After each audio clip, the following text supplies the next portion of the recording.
Hello friends, share market का boss YouTube channel में आपका स्वागत है। आज हम लोग जिस कंपनी के बारे में बात करेंगे वो है वरुण बेवरेजेस लिमिटेड। पिछले कुछ ट्रेडिंग सेशन से इस स्टॉक ने ज़बरदस्त मुनाफा दिया है और इसी कारण लोगों में इसको जानने के प्रति काफ़ी उत्सुकता है। तो चलिए इस कंपनी और इस स्टॉक को समझते हैं।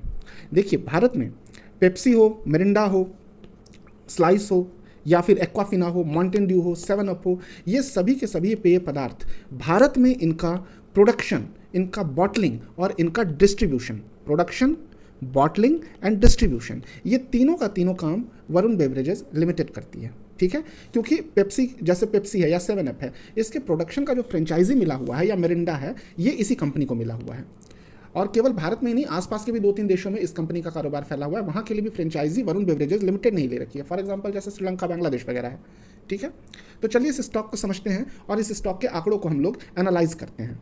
तो सबसे पहले हम लोग ये देखते हैं आज से 5 साल पहले ये कंपनी कहाँ पर थी और इस कंपनी ने क्या मुनाफा दिया है। तो अब अगर आप इस कंपनी के 5 साल का अगर ये देखेंगे, हिस्ट्री देखेंगे, तो आपको इसमें ज़बरदस्त मुनाफा दिखाई देगा। ठीक है, 5 साल पहले इस कंपनी का एक शेयर 209 रुपये पे हुआ करता था। ठीक है, ये बात है 2017 के आसपास की। और आज इस कंपनी का एक शेयर है 1039 रुपये का। ठीक है, तो आपको यहाँ पर एक भारी भरकम मुनाफा मिल रहा है। कितना मुनाफा मिल रहा है, इसको थोड़ा सा एग्जांपल से समझ लीजिए। अगर आपने 1 लाख रुपए आज से 5 साल पहले बैंक में फिक्स डिपॉजिट किए होते तो इस 5 वर्षों में आपको जो इंटरेस्ट मिलता वो 5.4% इंटरेस्ट रेट है फिक्स डिपॉजिट का, अप्रॉक्सीमेटली 27,000 रुपीज़ मिलता। ठीक है, ये तब मिलता आपको जब आपने 1 लाख रुपए बैंक में फिक्स डिपॉजिट किया होता। और यही 1 लाख रुपया यदि आपने वरुण बेवरेजेस लिमिटेड में डालकर छोड़ दिया होता, वीबीएल कंपनी में, तो आपको जो मुनाफा मिलता केवल वो होता 3,97,129 रुपया। ठीक है, मतलब यहाँ आपको कुल रिटर्न कितना हुआ, 1 लाख प्लस 27,000, 1.27 लाख रुपीज़। ये आपको रिटर्न मिलता यदि आपने इस 1 लाख रुपए को बैंक में छोड़ दिए होते। और यहाँ पर आपको मिलता 4.97 लाख रुपीज़। ठीक है, तो आप खुद देख सकते हैं कि यदि आपने अपने पैसों को सही जगह पर इन्वेस्ट किया हो तो आपको कितना ज़बरदस्त मुनाफा मिलता है। ठीक है ना, तो चलिए इससे आपको इन्वेस्टमेंट का इंपॉर्टेंस समझ में आएगा। अब हम लोग आगे बढ़ते हैं और इसके मार्केट कैपिटल से लेके अदर डेटा को एनालाइज करते हैं। देखिए, आज से 5 साल पहले इस कंपनी का जो मार्केट कैपिटल था वो था करीब करीब 6,939 करोड़ का। ठीक है, ये था 5 साल पहले। ठीक है, 5 ईयर एगो। आज ये कहाँ पर है, आज इसका मार्केट कैपिटल है 45,031 करोड़। ठीक है, मतलब यहाँ पर हम लोगों को लगभग 548% का ग्रोथ देखने को मिलता है मार्केट कैपिटल में। बहुत अच्छा ग्रोथ है। मार्केट कैपिटल अगर इतना बढ़ा है तो डेफिनेटली इस कंपनी की मेहनत उसके पीछे है। ठीक है, तो ये कंपनी कैसी कंपनी, अगर मार्केट कैपिटल के लिहाज से आप देखिए तो ये एक मिड कैप कंपनी है, बड़ी साइज़ की। अब हम लोग आते हैं कि ये देख भी लें कि क्या ये कंपनी का जो ग्रोथ है, ऐसा तो नहीं कि ये कर्जे से निकला है, इसने कर्ज लेकर के अपना मार्केट कैपिटल बढ़ाया है। तो 5 साल पहले इसके ऊपर जो कर्ज था वो था 2,115 करोड़। ठीक है, अब ये कर्ज अगर 5 साल पहले देखिए, इसके मार्केट कैपिटल से तुलना कीजिए तो ये बहुत ज़्यादा है। ठीक है ना, मार्केट कैपिटल से 6,939 का मार्केट कैपिटल था और 2,215 का कर्ज था। लेकिन समय के साथ इसका मार्केट कैपिटल बढ़ता गया, कर्जे भी कुछ बढ़े हैं, इसमें भी कुछ ग्रोथ है और अब इसके ऊपर जो कर्ज है वो है 3,556 करोड़ का। तो अगर हम लोग यहाँ पर देखें तो यहाँ जो ग्रोथ हम लोग को देखने को मिलता है ये केवल है 51% का। ठीक है, यहाँ हमारा जो मार्केट कैपिटल बढ़ा है ये 548% का ग्रोथ है और यहाँ पे है 51% का ग्रोथ। इसका मतलब इस कंपनी ने सक्सेसफुली अपने कर्जे के परसेंटेज को घटाया है। मार्केट कैपिटल में जितना ग्रोथ हुआ है उसकी तुलना में कर्ज में बहुत कम ग्रोथ है। ये इस कंपनी के सक्सेस का प्रमाण है। एट प्रेजेंट इसका जो डी वैल्यू है वो है 0.82 which is okay, absolutely okay. ठीक है, जब भी डी वैल्यू ऐसी कंपनी का 2.0 से ज़्यादा हो तो आपको वहाँ अलर्ट होने की ज़रूरत है। लेकिन यहाँ पर पहले ये काफ़ी ज़्यादा था, 1.7 के आसपास था। ठीक है ना, लेकिन अभी ये 0.82 है, तो ये एक ओके साइन है। ठीक है, तो हम लोगों ने मार्केट कैपिटल देख लिया और डेब्ट और डी वैल्यू देख लिया। आगे बढ़ते हैं, हम लोग देखते हैं कि इस कंपनी ने पिछले 10 वर्षों में कैसा परफॉर्मेंस किया है।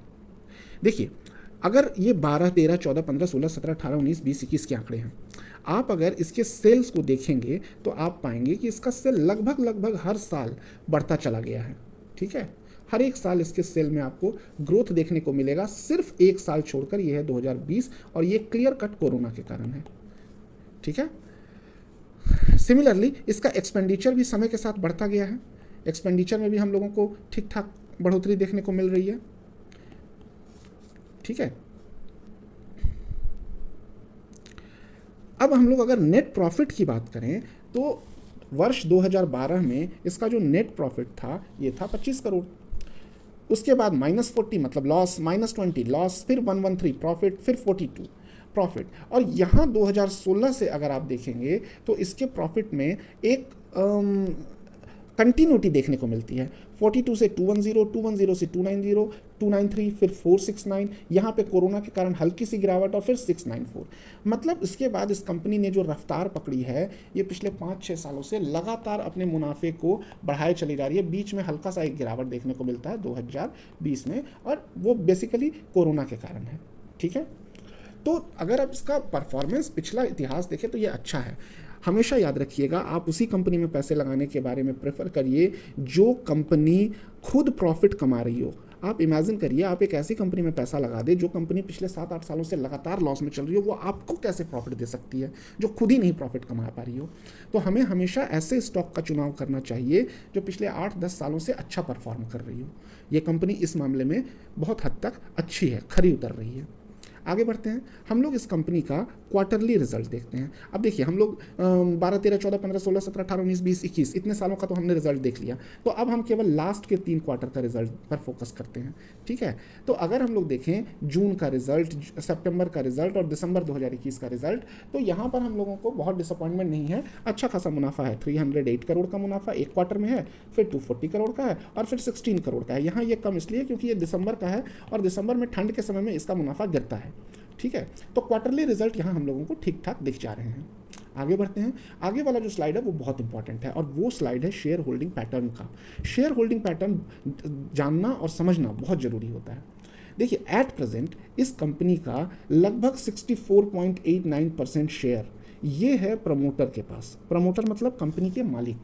हमेशा किसी भी कंपनी का शेयर होल्डिंग पैटर्न देखिए तो वहाँ आपको यह ध्यान रखना होगा कि उसके प्रमोटरों के पास अच्छी खासी संख्या में शेयर हों, अदरवाइज वहाँ खतरे का संकेत है। तो यहाँ पर ये एक गुड साइन है, लेकिन यहाँ 2-3 चीज़ और देखना पड़ता है। क्या प्रमोटर अपनी होल्डिंग गिरा रहे हैं? अगर हम लोग पिछले क्वार्टर की बात करें तो प्रमोटर की होल्डिंग पिछले क्वार्टर में भी 64.89% ही थी। ठीक है, तो इसके लिहाज से ये ठीक है, अभी प्रमोटर की होल्डिंग गिर नहीं रही है, स्थिर बनी हुई है। ये देखना बहुत जरूरी है। दूसरा चीज़ ये देखना जरूरी होता है, क्या प्रमोटरों ने अपने शेयर को गिरवी रख दिया है? अनप्लेस्ड शेयर कितने हैं? तो यहाँ प्रमोटरों का जितना भी शेयर है वो सभी के सभी उनके पास ही है, कोई भी गिरवी नहीं रखा हुआ है। तो ये एक अगेन हम लोगों को अच्छा साइन यहाँ देखने को मिलता है। दूसरा चीज़, ये तो हो गया प्रमोटर। अब ये कौन है? ये हैं FII, फॉरेन इंस्टीट्यूशनल इन्वेस्टर। इनको देखना बहुत ज़रूरी होता है। तो अगर आप FII को देखें तो इनके पास भी 21.03% शेयर है। ठीक है, प्रमोटर के पास कितने हैं? 64.89%। अब बाकी के जो 21.03% है ये है FII। FII के पास अच्छा खासा शेयर होना बहुत ज़रूरी है, लेकिन यहाँ एक बहुत हल्का सा नेगेटिव पॉइंट है। पिछले क्वार्टर में इनके पास 21.23% शेयर था। ठीक है, तो यहाँ माइनस जो शेयर में गिरावट हुई है वो हुई है 94% की गिरावट है, -91.94% शेयर इनका अब हो चुका है। पहले की तुलना में इसमें गिरावट है लगभग 1% की, एक हल्का नेगेटिव साइन है। लेकिन एट द सेम टाइम अगर आप देखेंगे तो यहाँ जो ये DII है, मतलब डोमेस्टिक इंस्टीट्यूशनल इन्वेस्टर, इन्होंने अपनी होल्डिंग को बढ़ा लिया है। पहले इनके पास 7.06% था शेयर, अब इनके पास है 7.21%। ठीक है, तो DII ने, FII ने जो शेयर बेचा है उसमें से अच्छा खासा हिस्सा DII ने लपक लिया है।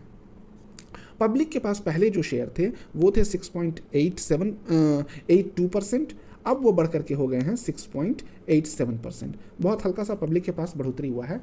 एक चीज़ ध्यान रखिएगा, पब्लिक के पास कभी भी, ये पब्लिक का हिस्सा है, पब्लिक के पास कभी भी ज़्यादा शेयर नहीं होने चाहिए। ज़्यादा शेयर का हिस्सा प्रमोटर, एफआईआई और डीआईआई के पास होना चाहिए, तभी वो स्टॉक को बहुत सारे इन्वेस्टर अच्छा मानते हैं।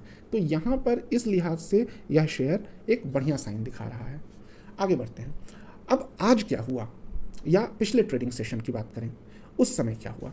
देखिए, ये शेयर क्लोज हुआ है 1039 रुपये पे, लेकिन ये खुला कहाँ पर था, ये खुला था 1042 रुपये पे, 1042 पे इसकी ओपनिंग हुई, और यहाँ से ये शेयर एक बार तो इसने हाई मारा था यहाँ पे 1069 का, लेकिन उसके बाद ये संभल नहीं पाया और एक दो बार स्ट्रगल करता हुआ फाइनली ये नीचे आकर के बंद हुआ 1039 पे। ठीक है, ऑलमोस्ट 30 रुपीज़ का यहाँ हम लोगों को गिरावट देखने को मिला इसके हाई से।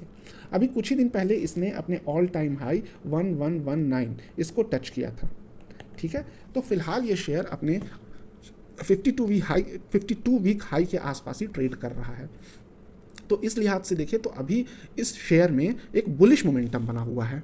अगर वीकली चार्ट पे देखें तो ये शेयर वेरी बुलिश मोमेंटम के साथ ट्रेड कर रहा है। ठीक है, तो इस समय आप अगर रेजिस्टेंस की बात करें तो देखिए अलग अलग जो एनालिस्ट होते हैं उनके अनुसार इनका जो पहला रेजिस्टेंस है वो ये है, दूसरा रेजिस्टेंस ये है, तीसरा रेजिस्टेंस ये है। तो पहला दूसरा रेजिस्टेंस तो इसने आसानी से तोड़ दिया है। अब बात हो रही है तीसरे रेजिस्टेंस की, ये देखना है कि क्या इसे तोड़ पाता है या नहीं। ठीक है, और ये इसके सपोर्ट है, आप चाहें तो इसका स्क्रीनशॉट ले सकते हैं या नेट पे आपको कई जगहों पे मिल जाएगा। अलग अलग एनालिस्ट हैं, वो अलग अलग अपने अपने टूल्स का इस्तेमाल करके रेजिस्टेंस एंड सपोर्ट लेवल के बारे में अगेन मेरा एक डिस्क्लेमर है कि आप इस वीडियो में बताई गई किसी भी चीज़ को बाई सेल या होल्ड का रिकमेंडेशन के रूप में कृपया नहीं लें। आप खुद से अपना एनालिसिस करें या फिर आप अपने फाइनेंशियल एक्सपर्ट की सलाह लें। इसको किसी भी तरह से होल्ड, बाय, सेल ऐसा कोई रिकमेंडेशन नहीं समझें। ठीक है, मिलते हैं अगले वीडियो में। Thank you.